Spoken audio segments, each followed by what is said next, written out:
Sejamos todos nós bem-vindos à casa de Francisco de Assis, principalmente aqueles que estiverem a primeira vez. Sejam bem-vindos e que a paz de Jesus esteja com todos nós. Inicialmente, gostaríamos de ler uma pequena mensagem do livro Minuto de Sabedoria, que diz assim: saiba dominar-se e vencer-se a si mesmo. Vitorioso não é aquele que vence os outros, mas o que se vence a si mesmo, dominando seus vícios e superando seus defeitos. A vitória sobre si mesmo é muito mais difícil, e quem consegue isso pode ser classificado como um verdadeiro herói. Aprenda a dominar-se e jamais desanime. Se desta vez não conseguiu, recomece. Cada dia é uma nova oportunidade de recomeço. Então, a doutrina espírita, dentre seus vários ensinamentos, ela vem nos ensinar que um dos maiores objetivos da nossa existência aqui na Terra é o nosso aperfeiçoamento. É nós trabalharmos as nossas imperfeições e, ao mesmo tempo, desenvolvendo as nossas virtudes. A bondade, a justiça, o amor, a caridade. E à medida que o tempo vai passando e nós vamos perseverando nesse trabalho de edificação do nosso aprimoramento espiritual, à medida que nós vamos melhorando por dentro, o mundo vai melhorando por fora. Porque nós projetamos para fora aquilo que nós somos por dentro. À medida que desenvolvemos a bondade dentro de nós, passamos a enxergar a bondade nas outras pessoas.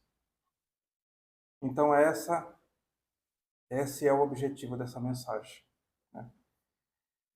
Então, assim gostaríamos de convidar a todos para levar o pensamento a Deus, para fazermos nossa prece. Então, nesse momento, que possamos acerenar a nossa mente, nosso coração, que possamos deixar de lado tudo aquilo que nos preocupa, que nos entristece, que nos angustia, para podermos focarmos nesses momentos, nesses minutos que se seguirão, para que dessa forma possamos nos conectarmos mais profundamente com os mentores espirituais presentes nessa casa. E para que dessa forma possamos recebermos deles tudo aquilo que necessitamos: o amparo, o consolo, a fé, a esperança. E assim também agradecemos a Jesus por mais essa oportunidade em que aqui nos fazemos reunidos para aprender um pouco mais dos seus ensinos à luz da doutrina espírita. Que os mentores espirituais presentes possam amparar, auxiliar e inspirar o palestrante dessa noite. E lembremos, nos momentos de dificuldade, de problemas, em que estivermos passando por problemas, sofrimentos, é em Jesus que devemos buscar a nossa força, a nossa fé e a nossa esperança. Assim só temos a agradecer e pedir. Obrigado, Jesus. Que assim seja. E hoje nós temos a grata satisfação de termos conosco, mais uma vez, Claudemir Destro, que é aí um grande trabalhador da doutrina espírita de Cascavel, região, divulgador da doutrina, e vai nos falar sobre o tema, o desafio de ser médium. Claudemir, por favor.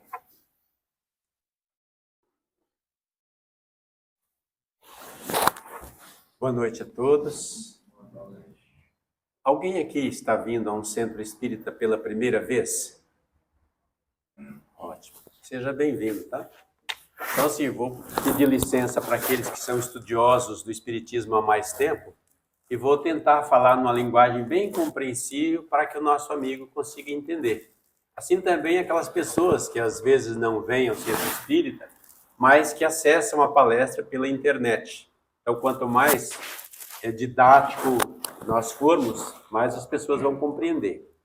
Talvez eu fale coisas aqui que aqueles que estudam o espiritismo há mais tempo estejam cansados de saber. Mas o objetivo é realmente comunicar e despertar nas pessoas o interesse pelo estudo da doutrina espírita. Nós vamos falar sobre médiums, sobre mediunidade. Todo mundo deve estar lembrado que a palavra mediunidade, ela foi cunhada por Allan Kardec. Quando ele começou a estudar as comunicações com os espíritos, ele criou essa palavra. A mediunidade é um sexto sentido, um sentido a mais, um sentido espiritual, que está radicado na nossa glândula pineal, no cérebro, é uma disposição orgânica, que nos permite comunicar, servir de intermediário entre o mundo espiritual e o mundo nosso dos encarnados. Por conseguinte, a palavra médium, também cunhada por Allan Kardec, designa a pessoa que tem a mediunidade, a pessoa que tem essa habilidade, essa capacidade de servir de intermediário. A palavra médium vem do latim, significa meio, intermediário. Então, a pessoa que tem mediunidade, nós chamamos de médium. Se a gente, às vezes, pega algumas bíblias, e lá, às vezes a gente vê lá, proibido a mediunidade, proibido o espiritismo. Tem até uns versículos que eu já sei qual que é, eu vou em cima para verificar. Então, se vocês acham uma Bíblia que tem essas palavras, você já sabe que essa Bíblia está adulterada. Houve uma interpolação. Houve interesses ali que colocaram a palavra, né, porque é uma palavra criada por Allan Kardec em 1857, então não poderia estar na Bíblia. Mas a gente entende também que a intenção dos autores é tentar contextualizar, mostrando que algumas coisas que aconteciam na antiguidade, nos tempos bíblicos, são semelhantes a coisas que acontecem hoje. Isso é interessante. É justamente isso que nós queríamos dizer, meus amigos. Contar um pouquinho de história. E eu queria perguntar para vocês assim, vocês acham que a mediunidade é uma invenção do espiritismo? Não o significado da palavra, não é isso. Mas a mediunidade em si, ela é uma invenção do espiritismo? Não? Não é uma invenção do espiritismo, ela sempre existiu. Se nós formos pesquisar, nós vamos ver que nos períodos primitivos da cultura ética da humanidade, a mediunidade ela exerceu um papel muito importante.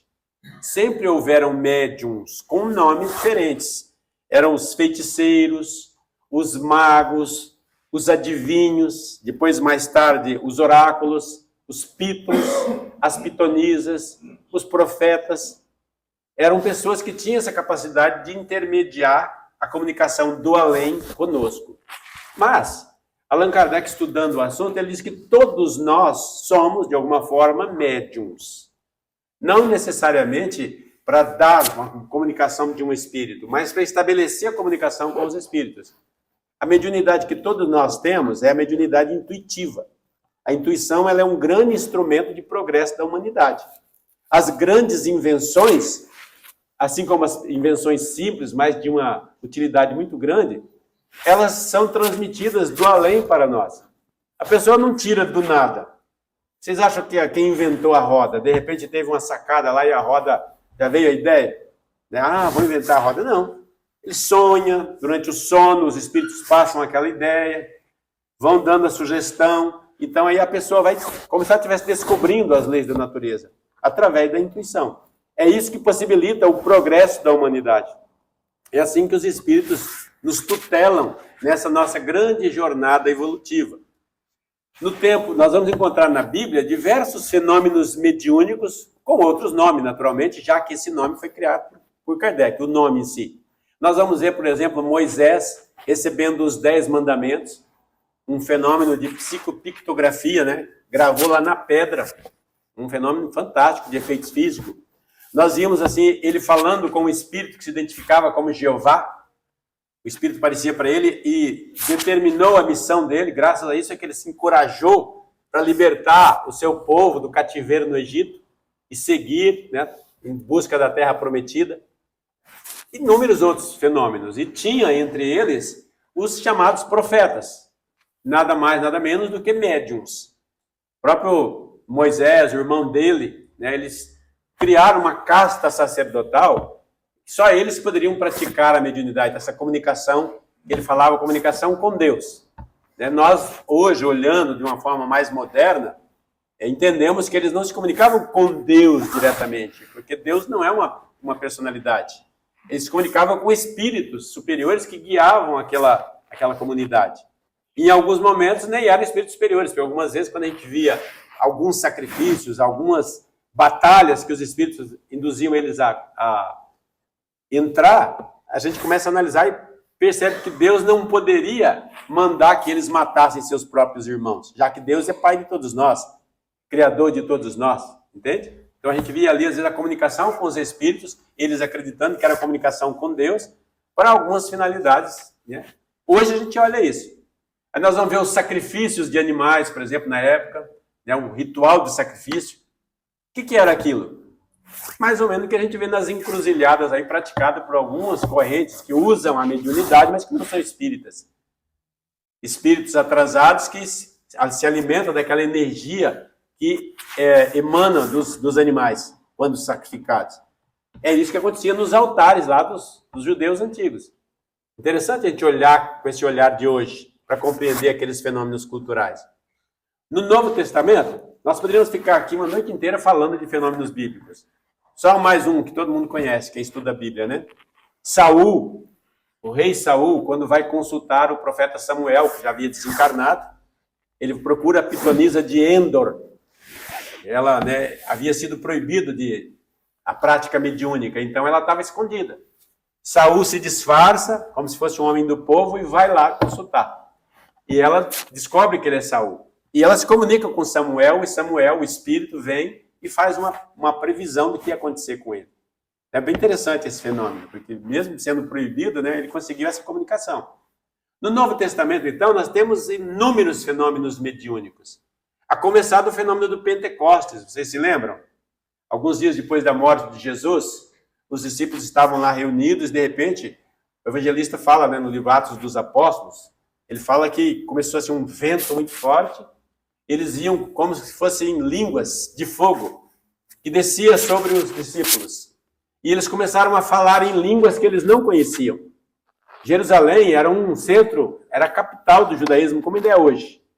Mas naquela época, né, vinham judeus de todas as regiões do Oriente para participar das festas judaicas. Então tinha gente da Fenícia, do Egito, da Mesopotâmia, da Síria, várias regiões, falando cada um seu idioma. E os discípulos começam então a fazer a pregação do evangelho na língua daquele povo. Um fenômeno que nós no Espiritismo chamamos de xenoglossia, que é a capacidade que o médium tem de transmitir uma mensagem numa língua que ele não fala, na língua do Espírito que está se comunicando.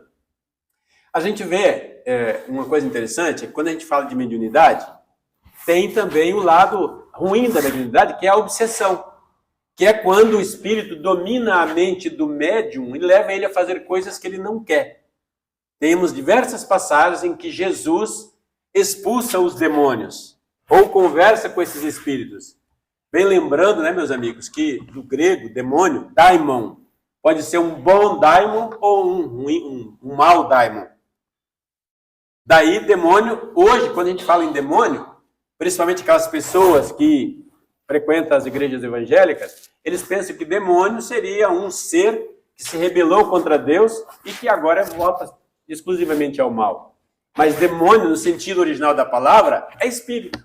É um ser incorpóreo. Pode ser bom, pode ser mal. Então, quando Jesus conversa com aqueles espíritos, eles fogem. Nós temos aquela situação daquele louco de Gadara, lembra?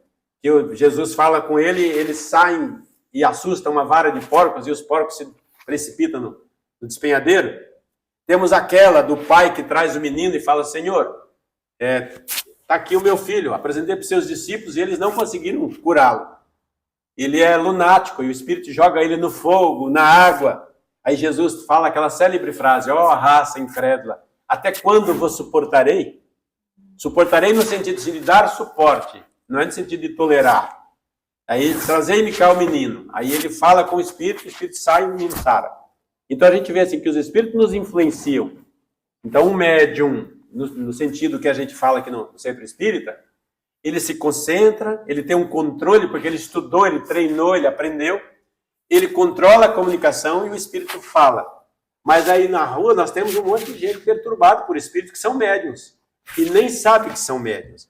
Alguns procuram os consultórios psiquiátricos e saem lá com diagnóstico de esquizofrenia. Existem muitas pessoas tomando remédio para esquizofrenia, mas que na verdade são médiums. Porque eles escutam vozes, ele vê em pessoas que o médico não vê, que os familiares não vê. O médico, na hora, né, dá o diagnóstico de esquizofrenia, mas nós sabemos que muitas dessas pessoas não são esquizofrênicos, são médicos. Deixando bem claro que eu não estou querendo dizer aqui que todo esquizofrênico é médio, tá, gente? Não é isso. Existe esquizofrenia, sim.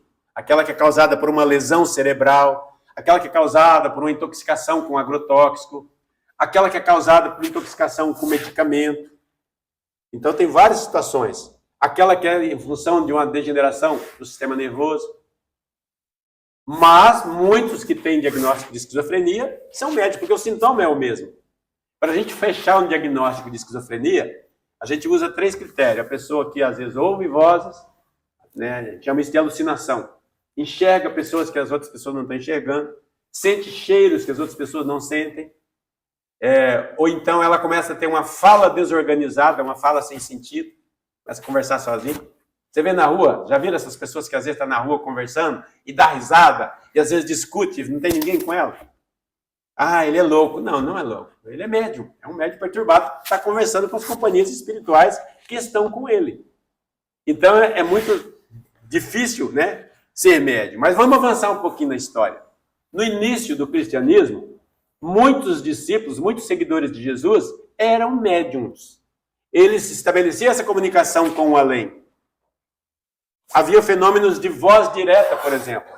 Eles estavam reunidos e, de repente, no ar surgia uma voz.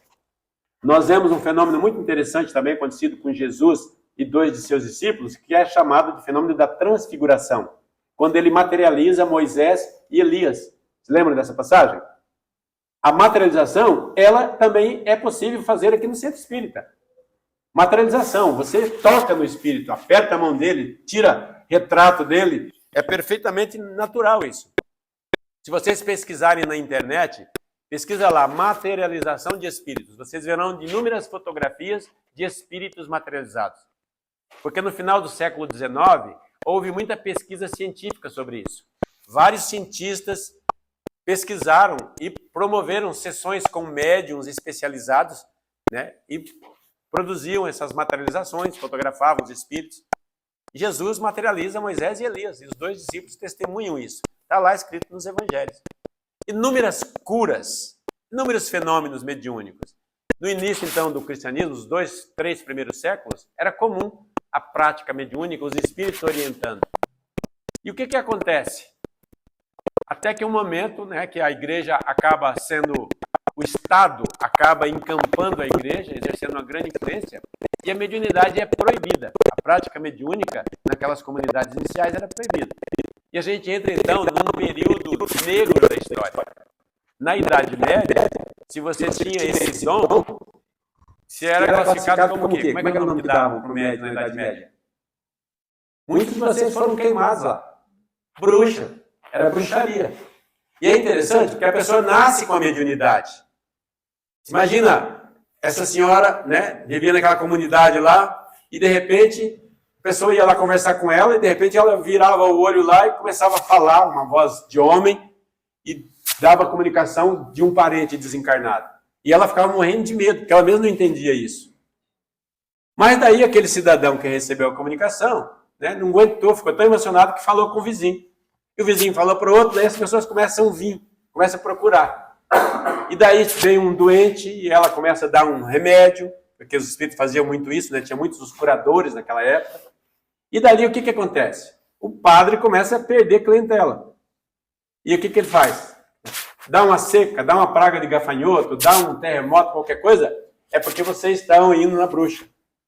Aí vão matar a bruxa, queimava a bruxa. Muitas fugiam para o mato, iam morar na floresta. Daí as lendas, as histórias, né? Que é uma fantasia popular, muitas vezes endossada pelo cura da paróquia, e iam criando aquele preconceito e a pessoa acabava, né, vivendo isolada lá. Por quê? Porque ela não sabia como lidar com aquilo. Ela não sabia dar um basta no fenômeno mediúnico. Ela nasceu com aquilo. Interessante a gente olhar por esse aspecto, né?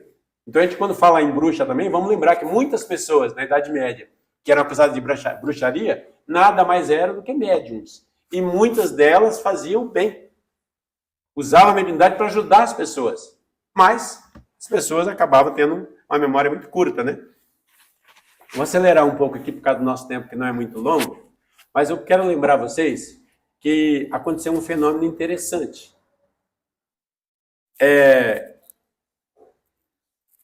Os artesãos e os comerciantes, na Idade Média, vocês lembram como que era a organização social? Tinham os feudos, os senhores feudais, os condes, os duques, os barões, eles recebiam do rei um lote de terras, e ali ele era um senhor. As pessoas viviam num regime de servidão, elas trabalhavam para aquele senhor. Quando tinha uma guerra, ele pegava seus camponeses e ia engrossar o exército do rei. Era um povo miserável, pagava um imposto danado para o senhor feudal, que pagava também para o rei, e assim ia, uma situação de miséria. Até que começam a surgir alguns artesãos, ferreiros, celeiros, né, aqueles que faziam celas, o cara que fazia armadura, aquela pessoa que preparava as armas de guerra, o carpinteiro, e começa então a surgir uma classe um pouco mais rica, além dos servos. E essas pessoas começam a ficar insatisfeitas, porque o rei tinha poder sobre todo mundo, poder de vida ou de morte. Era o poder absolutista. E acontece um fenômeno interessante quando um alemãozinho lá chamado Gutenberg, já ouviram falar dele? Gutenberg era um cara muito genial. Ele inventou a prensa de tipos móveis. Porque até então, todos os livros eram escritos à mão. Então, quem que tinha livro? Os mosteiros, porque tinha os monges copistas que ficavam copiando. Não tinha comunicação. O povo era tudo analfabeto, não tinha acesso à leitura porque não tinha livro. E o Gutenberg inventa a prensa de tipo móvel. O que ele pegava? O tipo, as letrinhas, ia juntando, formava as palavras, travava elas ali, passava tinta e pá, carimbava no papel. Pronto. Você conseguia fazer várias páginas, várias cópias. E aí então começa a surgir os livros, começa a surgir a imprensa, os jornais, e as ideias começam a circular. E as pessoas então começam a manifestar a sua insatisfação com a classe dominante. Isso abre espaço, meus amigos, para o iluminismo. Já ouviram falar desse movimento social e filosófico, cultural? O iluminismo, ele pregava o fim do obscurantismo, da crendice, mas o estímulo do conhecimento através da razão. Ele determinava que o ser humano precisa pensar, analisar, raciocinar e tomar suas próprias decisões. Que a gente não está assim tão à mercê da vontade de Deus. Nós temos que fazer a nossa parte. Porque até então tudo era vontade de Deus. Se você estava muito mal, era vontade de Deus. Se você nascia pobre, era vontade de Deus. Se você nascia filho do barão, não importa se você era um péssimo elemento. Você herdava o baronato. Herdava o feudo de seu pai. E era vontade de Deus. Percebe? Então aquelas pessoas começam a questionar, mas espera aí, por que Deus coloca para governar uma pessoa tão ruim? E começam a questionar, as ideias vão crescendo. Esse movimento iluminista, depois ele acaba culminando na Revolução Francesa, acaba inspirando outros movimentos de independência e o surgimento da democracia. E vem um outro movimento depois, que é o positivismo, também um movimento cultural e filosófico. O positivismo já é um desdobramento do iluminismo. O positivismo, as pessoas são mais racionais ainda. Eles querem ver. E surge na França, que foi o primeiro país da Revolução Francesa que derruba a monarquia, persegue os padres, inclusive, expulsa a igreja no primeiro momento, depois ela acaba voltando, naturalmente, Mas ali cria-se um ambiente de liberdade cultural, onde você podia estudar, pesquisar, falar o que você quisesse, que você não era perseguido. Estava criando pano de fundo para outros avanços que o mundo estava entrando agora. Surgiu um movimento enciclopedista. Nessa ideia do iluminismo, os enciclopedistas eram filósofos, eram estudiosos que queriam reunir todo o conhecimento humano numa enciclopédia para poder distribuir para as pessoas. Porque as pessoas não tinham acesso à escola, à faculdade, então se elas tivessem a enciclopédia e aprendessem a ler, elas podiam tomar conhecimento. Aprender sobre filosofia, geometria, astronomia. Percebe como é libertador o conhecimento? Eles queriam isso. Então, vários enciclopedistas, né, faziam parte do iluminismo, deram um impulso no conhecimento da humanidade nessa época. Bom, chegamos ali no início do século XIX, então, 1800 e pouco, e acontece uma coisa muito interessante. Na cidade de Hydesville, no estado de Nova York, no dia 31 de março de 1848. Uma casa mal assombrada, numa vila rural lá. Morava um casal de crentes metodistas com as suas duas filhas, Catherine e Margaret. Essa casa era assombrada e ninguém conseguia dormir nela. Eles já ficaram o mês de março inteirinho sofrendo. No dia 31 eles falaram assim, não aguentamos mais, vamos fazer o seguinte, vamos deitar antes de escurecer. Que a hora que começar os barulhos, como é que é a assombração da casa? Fazia barulho, derrubava móveis, batia nas paredes, era um pandemônio. E aí eles foram dormir mais cedo, mas parece que a assombração veio mais cedo também, porque assim que eles deitaram, antes de eles pegarem no sono, já começou a barulheira. E aí eles ficaram muito chateados e uma das menininhas, né, eles não tinham coragem de falar diabo, demônio, eles falavam pé rachado. Aí uma delas, uma hora, falou, mas que coisa, né, essa coisa do pé rachado. Aí a outra falou assim, mas, senhor pé rachado, faça o que eu faço. É o espírito. É o pé rachado mesmo, meu Deus do céu, né? Aí começaram, chamaram o vizinho, deram os parentes ali que moravam naquela vila rural, tinha uma casa perto da outra, né? Daí a pouco a casa estava cheia. E eles começaram, estabeleceram que uma pancada era a letra A. Falem para mim.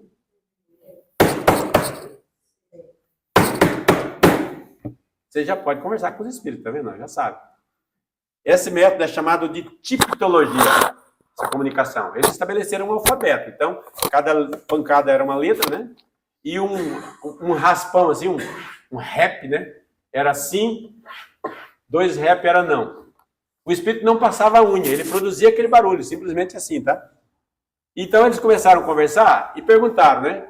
Você é alguém que viveu aqui na Terra? E o espírito, sim. Opa. Você morreu nessa casa? Sim.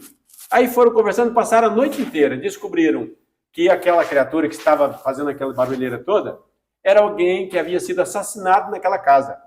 Um mascate. Os mais antigos sabem o que é mascate, os mais novos não sabem. Mascate é um vendedor ambulante. Naquele tempo que a gente não tinha tantas lojas, o mascate pegava algumas malas de roupas ou outros utensílios e ia, ou então ia com a carroça. Ele passava vendendo as coisas na própria casa da pessoa. E ele passou nesse lugar, naquela noite, ele pediu pouso, porque estava muito tarde já, e a família, então, dispensou uma pessoa que trabalhava para eles, para ir para casa, e ficou só com o mascate. Nessa noite, eles mataram o mascate para roubar e enterraram ele no porão da casa. Ele estava enterrado lá. Descobriram essa história. E aí espalhou para a cidade. É no condado de Rochester, ali perto do estado de Nova York, eles, então, levaram essas meninas lá para a cidade, fizeram algumas sessões em público, com a presença de juízes e pessoas muito importantes daquela comunidade. E rapidamente esse fenômeno se espalhou, a notícia cruzou o oceano e lá na Europa começaram a experimentar também. E descobriram que era possível produzir. Virou maior coqueluche. Qualquer festinha de aniversário, qualquer reunião social, as pessoas já chamavam para um cantinho reservado, né? Porque naquela época não tinha internet, então as pessoas faziam os saraus. Era comum você receber a pessoa na sua casa, tinha um salão de festa. Você recebia ali, aí jogava cartas, tomava chá, conversava. E eles se reuniam ao redor de uma mesa e começavam a conversar com os espíritos. Faziam perguntas, a mesa respondia com pancadas, ou levantava o pé, ou flutuava. Fenômenos interessantíssimos. Na França, na Espanha, em Portugal, na Itália. Principalmente na França, que tinha mais liberdade. Ainda tinha Inquisição em Portugal e na Espanha. Não tinha acabado, mas na França não tinha mais espaço para isso.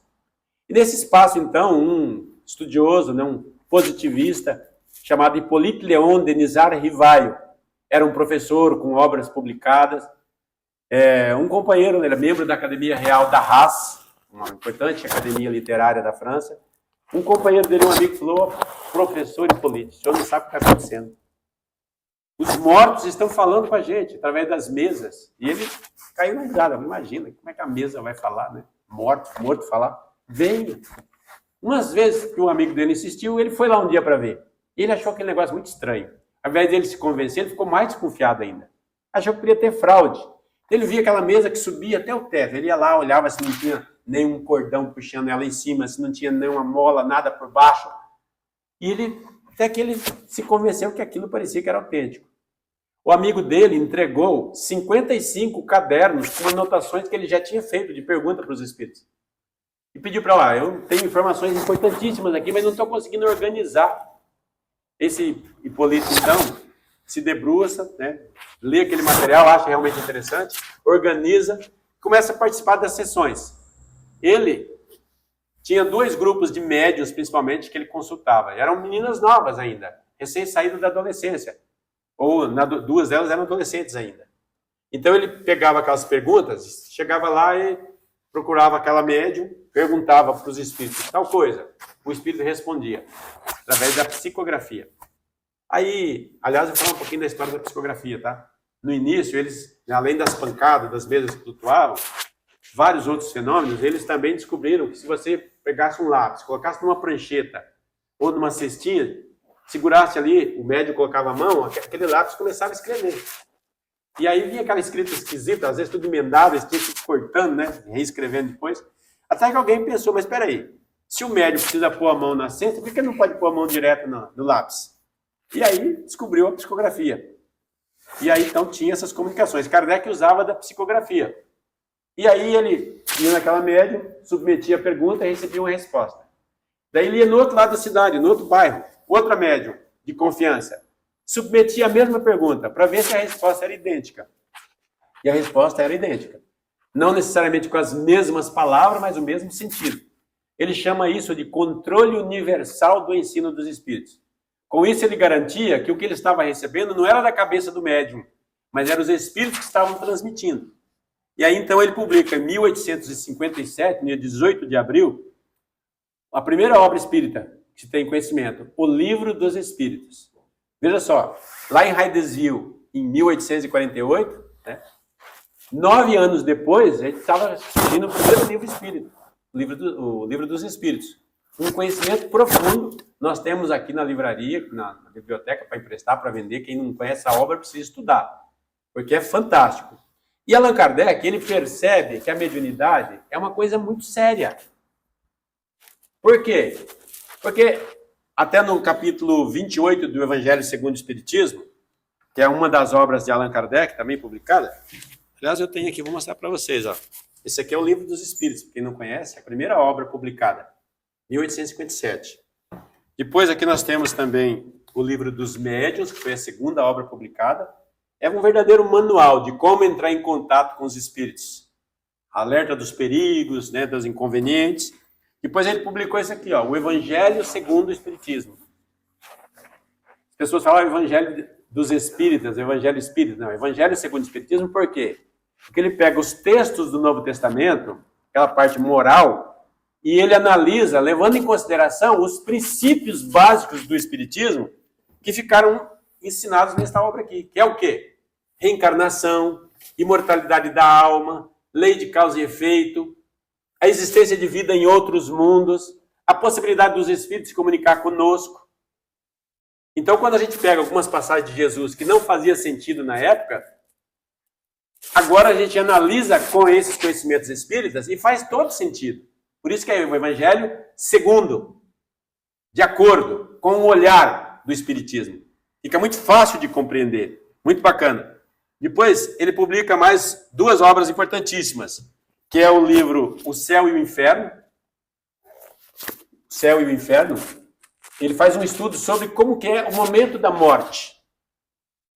Primeiro, eu considero isso aqui uma tese, porque ele faz toda uma análise da teoria que existia até então, sobre as explicações para a morte, para onde que a gente vai depois que morre. Na segunda parte, ele começa falando sobre o passamento, que é aquele momento que a gente morre. Como é que ele escreve isso? Ele entrevista mais de 60 espíritos. E é baseado nessas informações que os espíritos trazem que ele formula, então, a ideia. Porque ele pega os pontos coincidentes.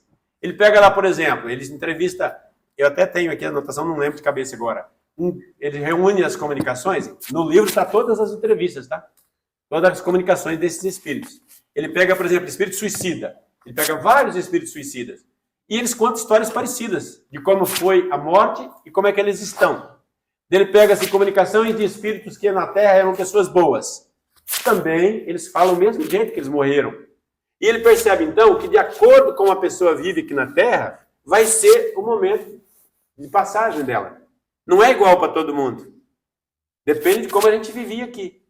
E como que a gente está do lado de lá, também depende de como nós vivíamos aqui. Então esse livro é maravilhoso. Precisamos ler ele. Toda pessoa que quer conhecer o Espiritismo tem que estudar. Depois ele publica o último livro, que é a Gênese, os milagres e as predições. Então ele fala sobre a origem da vida na Terra e fala também sobre uma explicação racional para os milagres de Jesus. Mas muito bem, veja só. Kardec faz um alerta dizendo assim que a mediunidade, assim como o telescópio serve para a gente olhar os objetos que estão infinitamente longe, o microscópio serve para a gente penetrar o mundo dos infinitamente pequenos, a mediunidade é o instrumento para a gente penetrar o além. É para eu estudar o além. E é isso que ele faz. Quando ele traz esses conhecimentos, ele está usando a mediunidade para dar um salto para a humanidade. Muda totalmente a nossa concepção religiosa e filosófica. Porque agora eu sei que existe um Deus criador de tudo, Pai de todos nós. Assim eu posso dizer que o Bin Laden, o Fernandinho Beiramar, o Trump, o Bolsonaro, o Lula, seja lá quem for, é tudo meu irmão. É tudo filho de Deus. Não importa se ele é um assassino, não importa se é um Hitler, é filho de Deus, é meu irmão também. Deus criou ele também. E ele não está condenado ao inferno, a virar um demônio, a queimar eternamente. Não, porque Deus é soberanamente justo e bom. Ele sempre nos dá a oportunidade. E através da reencarnação a gente pode voltar, pode reaprender, pode consertar. E isso explica as diferenças que existem entre as pessoas. Então é isso que Kardec faz com a mediunidade. O uso da mediunidade para eu saber quem eu sou, de onde eu vim e para onde eu vou. Mas o grande desafio é que nós somos muito apegados à matéria. E como é que as pessoas querem usar a mediunidade? Para resolver problemas materiais. Não é assim? Procura nos jornais os classificados aí, ó. Madame fulana de tal. Traz marido de volta, resolve o problema da sua empresa, tira bicho de pé. Esses dias vi um que acho que era gozação, não era possível, né? Porque ela falava ajuda, né? Saca o FGTS. Eu trabalhava na Caixa na época, e eu ri, opa, essa concorrente aqui, né? Saca o FGTS, tira bicho de pé. Mas o que é isso? É a pessoa que acha que tem um poder mediúnico e está ganhando dinheiro com isso.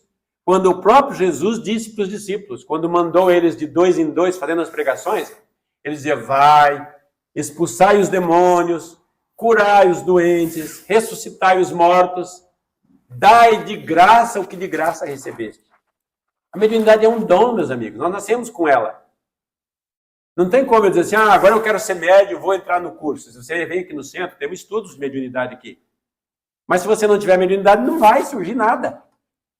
Não tem como você comprar ela. Você nasce com o dom da mediunidade.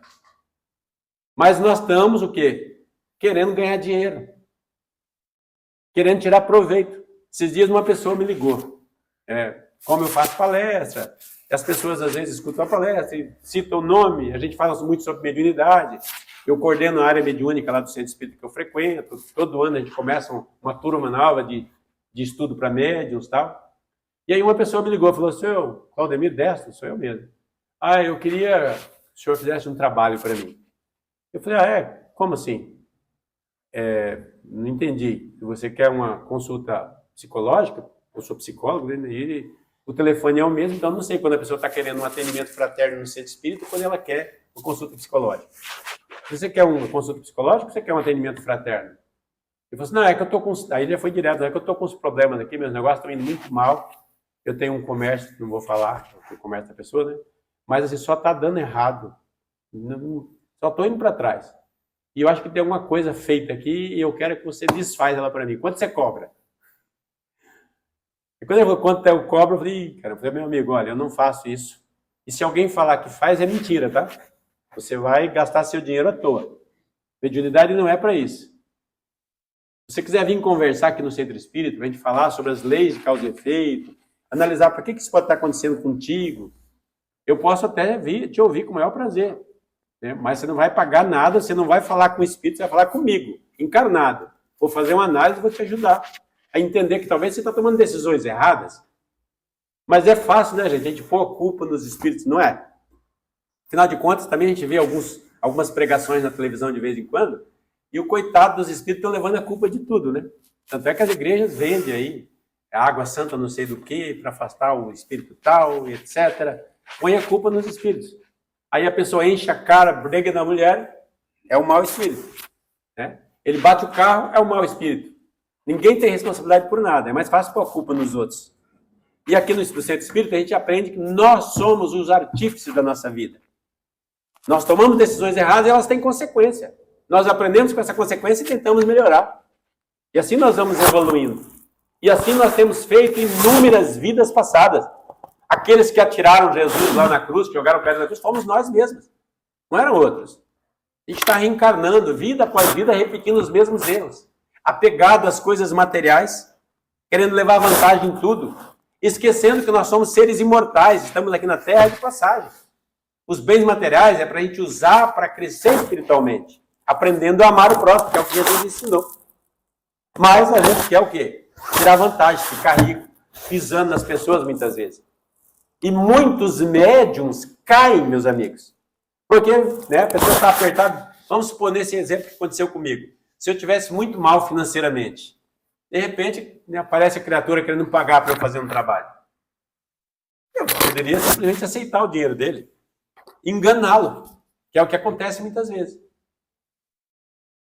Então, é muito difícil de ser médium, porque a gente precisa entender a finalidade da mediunidade, entender que ela é um assunto sagrado, e a gente não pode comercializar com as coisas sagradas.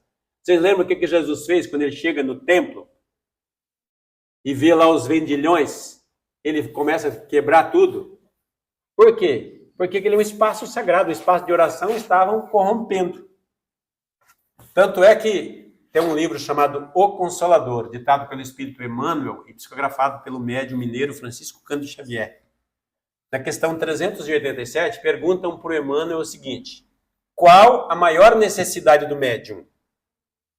Ele responde: a primeira necessidade do médium é evangelizar-se a si mesmo, antes de entregar-se às grandes tarefas doutrinárias. Olha que coisa interessante. O que é esse evangelizar-se a si mesmo? É eu mudar a minha maneira de agir. É eu incorporar no meu dia a dia a ética do Evangelho de Jesus. De tal forma que eu esteja, então, sintonizado sempre com os bons espíritos. Pode até se aproximar um espírito sofredor, precisando da minha ajuda. Eu vou descer ao nível dele, ajudar, mas sem me desequilibrar. Porque eu estou sempre pensando no bem, no bom, no belo, que é o que Jesus nos ensina. Se eu não me evangelizo, eu estou sujeito a essas influências negativas, a ser seduzido pelas tentações do dinheiro fácil, da fama.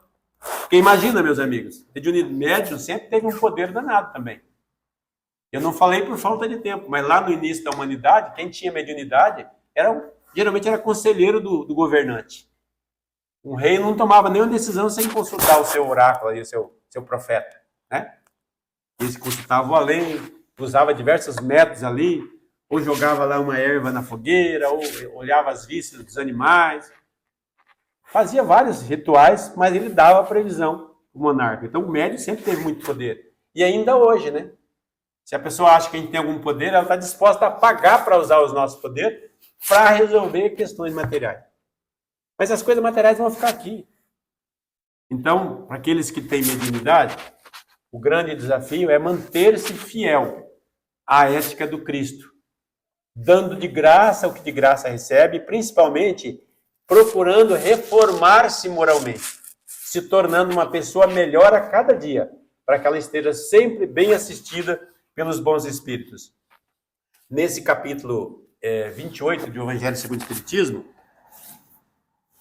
esse capítulo 28 chama-se Coletânea de Preces Espíritas.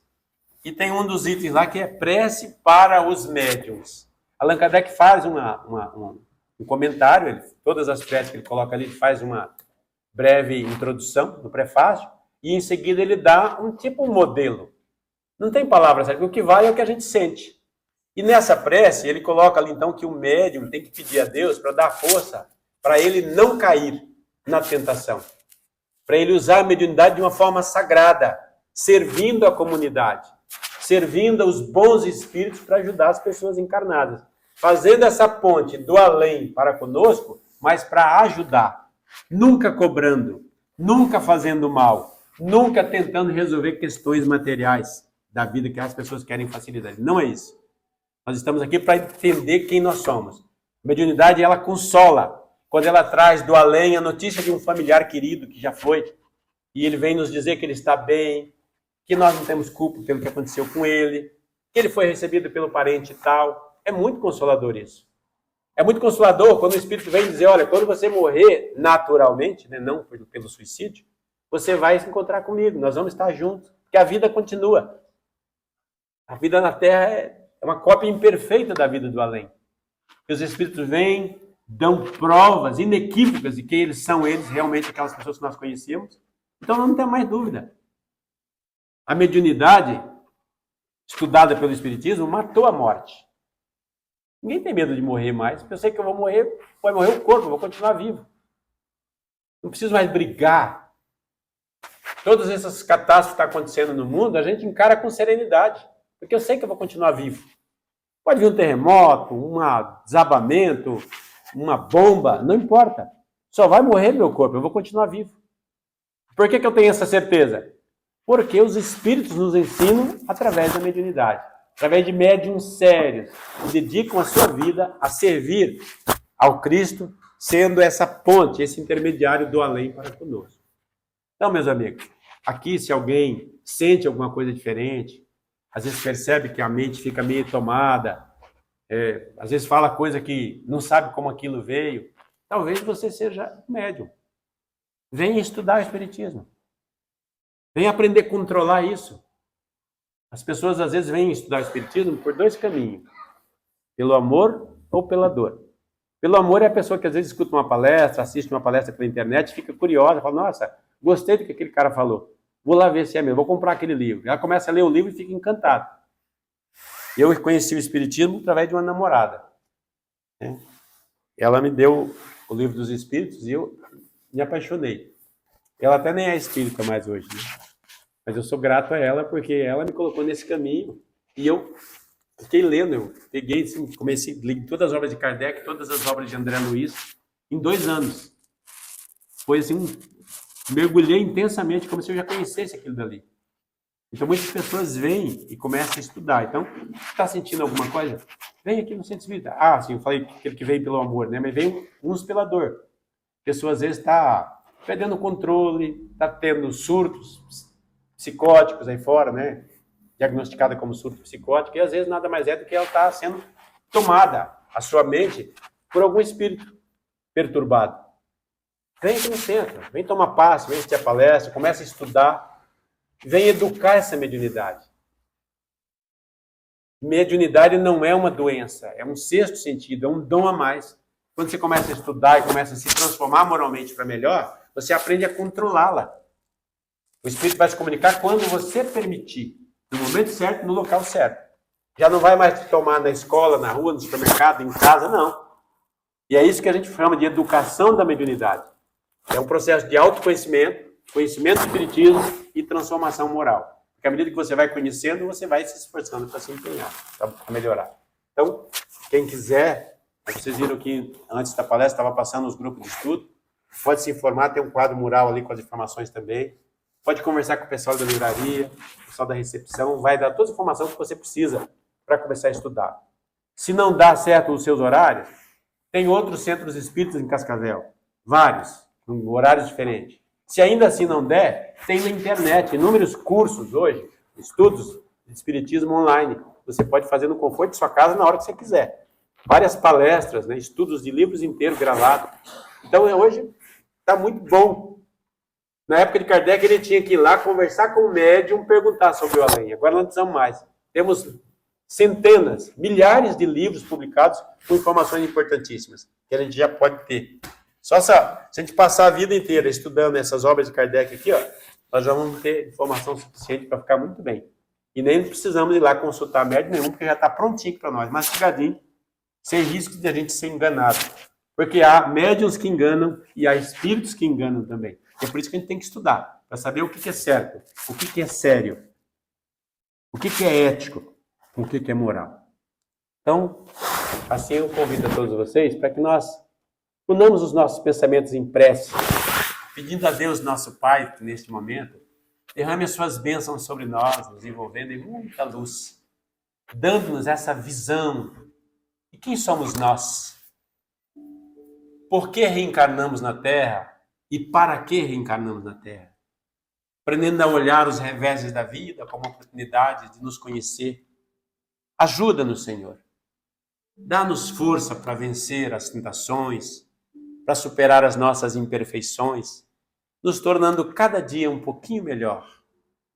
Que eu possa, hoje, ser um pouquinho melhor do que ontem e amanhã melhor do que hoje. Num processo contínuo de melhoria. E se eu não der conta de evoluir tudo que é possível nessa vida, que eu possa voltar aqui outras vezes, continuando esse processo de aprendizado. Agora que eu sei que a vida não acaba no túmulo, que nós não estamos condenados a um inferno, nem a um céu monótono e tedioso, mas que nós somos seus filhos, que o universo é o nosso quintal, que possamos reencarnar em outros mundos, que podemos evoluir e nos tornar anjos um dia. Abençoa-nos, nos dê força para estudar, para estudarmos e para lutarmos contra as nossas imperfeições. Abençoa nossos lares, envolva nossos familiares, dá-nos serenidade para lidar com aquelas pessoas que não gostam de nós, com aqueles que não concordam conosco. Encha-nos, Senhor, de paciência com aquele familiar mais difícil, porque essa é a pessoa que nós mais amamos, que é o próximo, o mais próximo, que está debaixo do nosso teto. Que nós possamos, a cada dia, nos tornar um pouco mais filhos seus, olhando a cada um como nosso irmão. Que assim seja, Senhor.